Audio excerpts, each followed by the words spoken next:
80 शब्द प्रति मिनट की गति से 10 मिनट का यह डिक्टेशन दलित आदिवासियों के वर्गीकरण पर आधारित है, जो कि अगले 5 सेकंड में प्रारंभ होगा।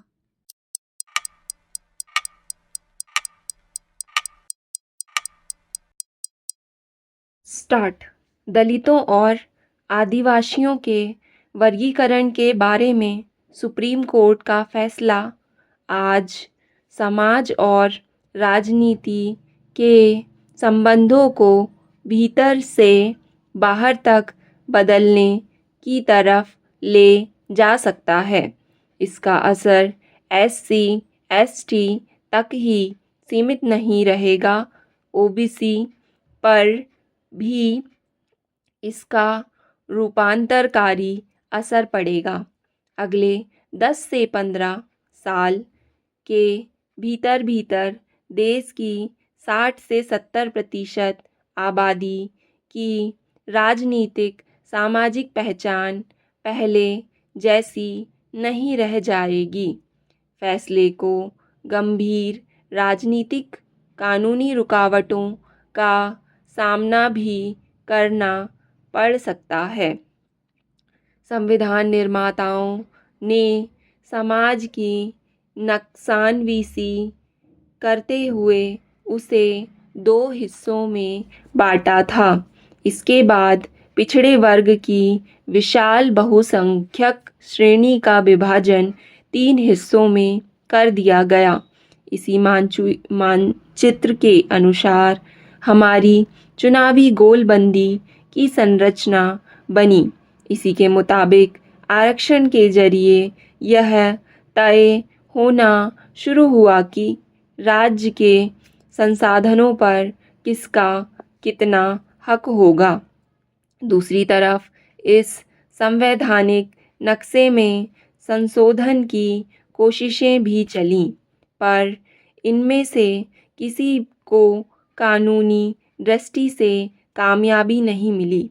अब बिहार में कर्पूरी ठाकुर के जमाने वाले उस मुंगेरी लाल कमीशन की प्रासंगिकता नए सिरे से समझ में आ सकती है, जिसने OBC में नए समतामूलक वर्गीकरण का प्रस्ताव किया था।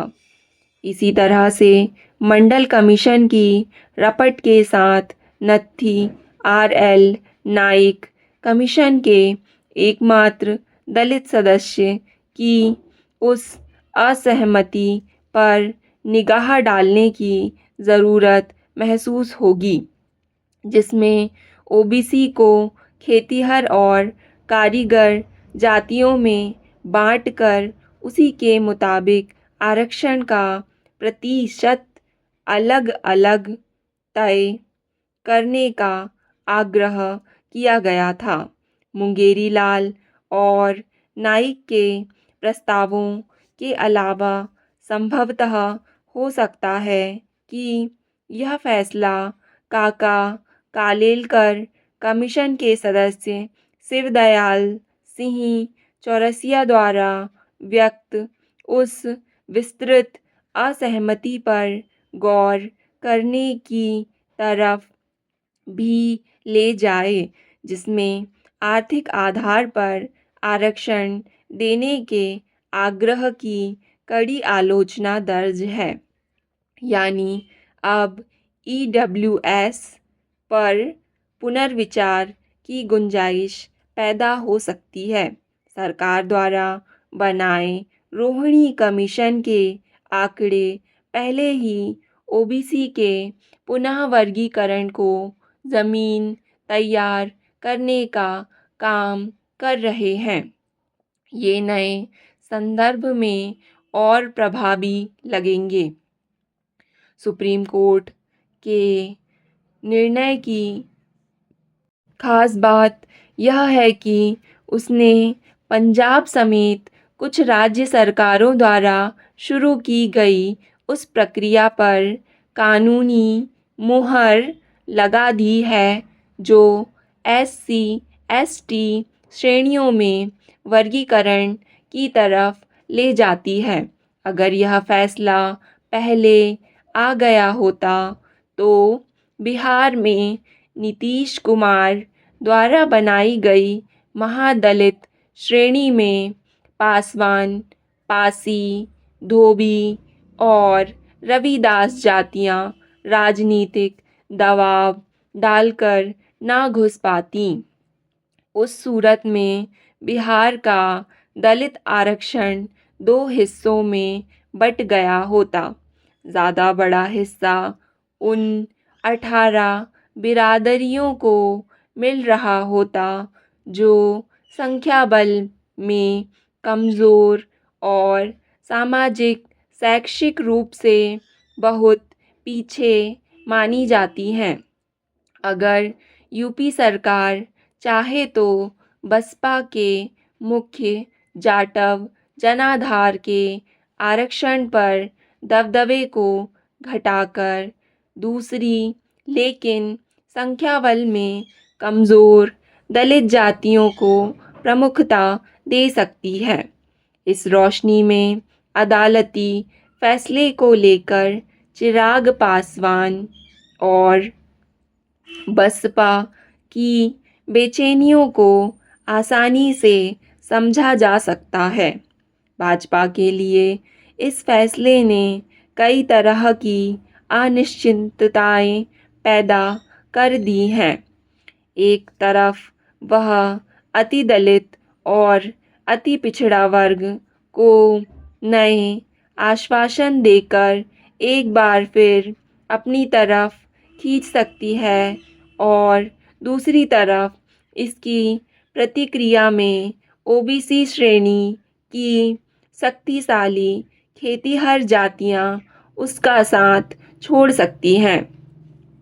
अगर केंद्र सरकार और राज्य सरकारों को दलित, आदिवासी और ओबीसी श्रेणियों में इस फैसले के मुताबिक उपश्रेणियां बनानी पड़ी तो उन्हें व्यवस्थित जातिगत जनगणना कराने की तरफ जाना ही होगा।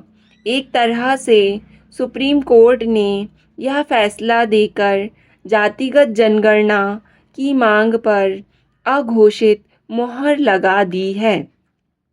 संघ के सिद्धांतकारों के लिए यह पूर्वानुमान लगाना मुश्किल है कि इस फैसले की रोशनी में हिंदू राजनीतिक एकता की नई परिभाषा क्या होगी। अगर चीन को छोड़कर कोई एक पड़ोसी देश लगातार अपने आर्थिक विकास का लोहा मनवा रहा था तो वह था बांग्लादेश। ऐसे में पड़ोसियों को छोड़िए, शायद वहाँ के हुक्मरानों की भी किसी उपद्रव का कोई अंदेशा नहीं था। लेकिन केवल आर्थिक विकास किसी देश में शांति की गारंटी नहीं होती। उपद्रव इस हद तक बढ़ा कि प्रधानमंत्री को देश छोड़कर भागना पड़ा। जाहिर है नए शासन में अब ना तो विकास की वह रफ्तार होगी ना ही शांति बहाल होगी। सत्ताधारी दल के खिलाफ बना यह आक्रोश केवल सत्ता परिवर्तन से नहीं थमेगा। हसीना काल का देश भारत का एक भरोसेमंद पड़ोसी था जो किसी भी लालच या दुराव के कारण चीन या पाकिस्तान के बहकावे में नहीं आता। पाकिस्तान और चीन तो हमारे दुश्मन थे ही। नेपाल, म्यांमार और श्रीलंका में भी चीनी प्रभुत्व लगातार बढ़ रहा है। कम से कम बांग्लादेश को हम इस दुष्प्रभाव से सुरक्षित रख सकते थे। क्या यह हमारी गुप्तचर एजेंसियों और राजनयिक चैनल्स की असफलता भी है, जिन्हें वहाँ के हालात की भनक तक नहीं लगी। क्या मात्र प्रधानमंत्री का आंदोलनकारियों को रजाकार कहना ही इस आंदोलन को इतना उग्र कर गया कि उन्हें राष्ट्र के नाम संदेश देने का भी अवसर नहीं मिला। स्टॉप। डिक्टेशन अच्छा लगे तो हमारे चैनल को सब्सक्राइब ज़रूर कर लें। धन्यवाद।